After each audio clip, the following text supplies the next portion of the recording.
ভগবান কৃষ্ণের জন্য হীরের মালা এসেছে আর তুই এই সস্তা ফুল এনেছিস? দূর হয় এখান থেকে। গ্রামের এক প্রান্তে ভাঙা কুঁড়ে ঘরে থাকতো অত্যন্ত গরিব এক বৃদ্ধা, নাম বিমলা। সারাদিন লোকের বাড়িতে কাজ করে যে সামান্য কটা চাল পেত তাই দিয়ে কোনো মতে তার দিন কাটতো। কিন্তু তার একটাই নেশা, প্রতিদিন জঙ্গল থেকে বুনো ফুল কুড়িয়ে নিজের হাতে কৃষ্ণের জন্য মালা গাঁথা।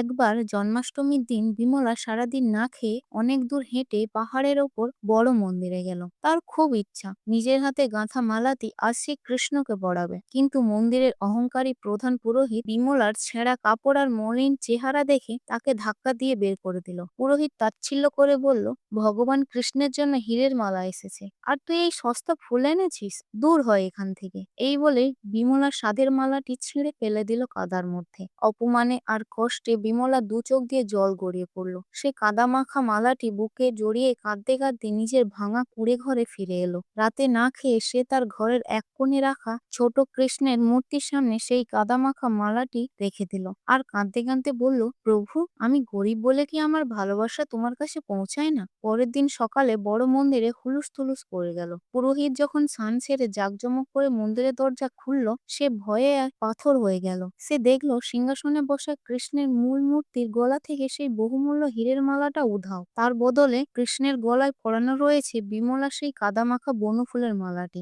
আর সেই শুকিয়ে যাওয়া মালা থেকে অদ্ভুত এক স্বর্গীয় সুবাস পুরো মন্দিরে ছড়িয়ে পড়েছে। পুরোহিত পাগলের মতো দৌড়াতে দৌড়াতে বিমলা সেই ভাঙা কুঁড়ে ঘরে গিয়ে পৌঁছালো। সেখানে গিয়ে সে যা দেখলো তাতে তার ঘোর ভেঙে গেল। সে দেখলো বিমলা শান্তিতে ঘুমাচ্ছে আর তার শিরে রাখা আছে সেই ছোট্ট মাটির মূর্তিটি। গলায় জ্বলজ্বল করছে মন্দিরের সেই হারিয়ে যাওয়া মহামূল্যবান হীরের হাটা। পুরোহিত কেঁদে বিমলার পায়ের কাছে লুটিয়ে পড়ল। সে বুঝতে পারল ভগবানের কাছে রাজপ্রাসাদ বা হীরের গয়নার কোনো দাম নেই। তিনি শুধু নিখুঁত ভক্তি আর ভালোবাসার কাঙাল। তুমি জিতলে মা, আমি আমার অহংকারে হারলাম। শ্রীকৃষ্ণের ভক্ত হলে ভিডিওটাতে লাইক করে কমেন্টে হরে কৃষ্ণ লিখে জানিয়ে দিন।